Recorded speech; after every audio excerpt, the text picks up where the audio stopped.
Can you trust kurzgesagt videos?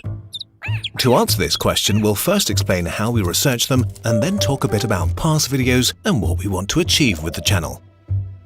Making a kurzgesagt video always begins with a question or an issue.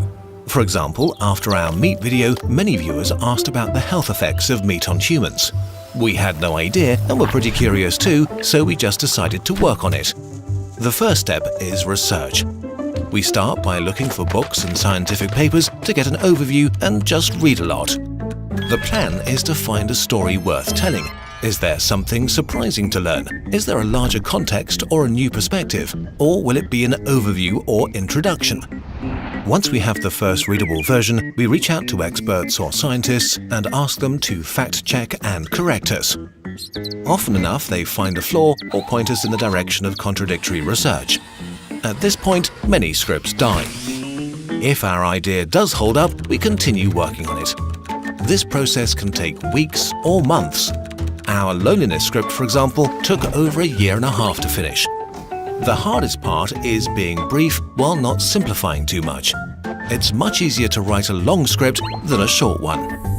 When we're finally done, we do another round of research and show the script to experts again, ideally different ones than the ones we talked to at the beginning of the process. When we express an opinion, we mark it as such. That's not saying that we don't draw conclusions from the research. Homeopathy does not work, and meat is really bad for the planet. Climate change is real, but organic food is not a good way of solving it. If the facts clearly support a conclusion, it's okay to present it as such. Of course, we can't always make everybody happy. People who know a lot about a topic sometimes get annoyed if we don't mention an aspect they think is crucial or when we omit technical terms. This is more or less unsolvable because of the nature of our videos. Scripts have around 1,300 words, so there's always some degree of simplification. You will always find a list of our research and sources and further reading material in the video description. Just citing sources doesn't make your work accurate or your research good though, so we encourage you to use our sources document as a starting point to look at the topic yourself and learn more. But it would be dishonest to say that we've always worked this way. Some older videos don't live up to the standards we set ourselves today. The two that annoy us the most are the refugee and addiction videos. In both of them, we didn't try to present a balanced perspective, but instead chose a take and ran with it.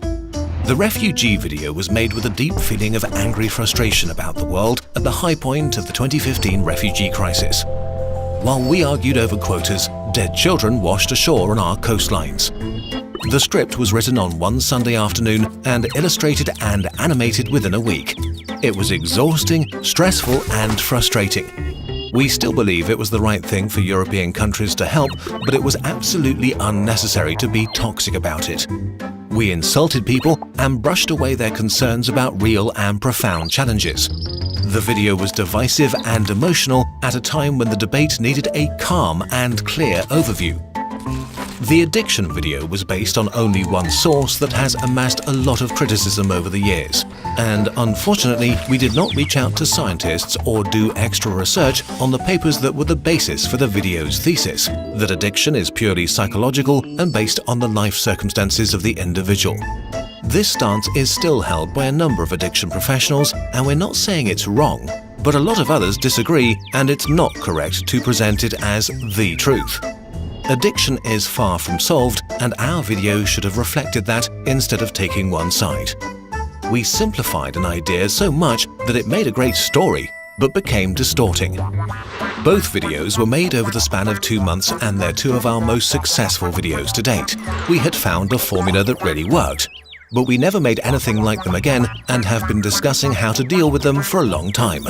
It doesn't help that both videos are loved by many people.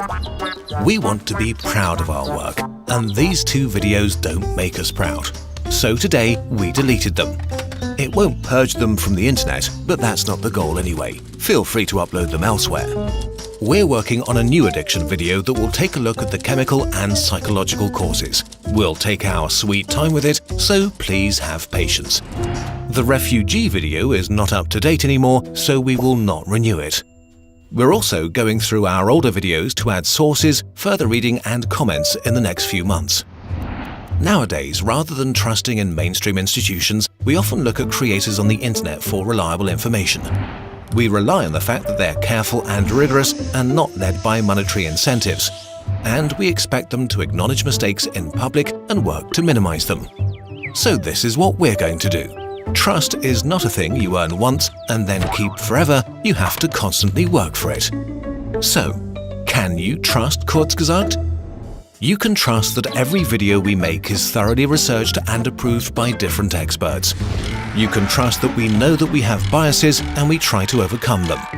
We want to move Kurzgesagt further towards the trustworthy end of the spectrum. The world is too complex for simple answers, and we don't want to be the ones giving them. Making these videos over the last 6 years has been quite a ride, and we're very grateful for it. We hope you'll be with us for the next few years too, and join us on our journey to figure out what this universe and life stuff is all about. Thank you for watching.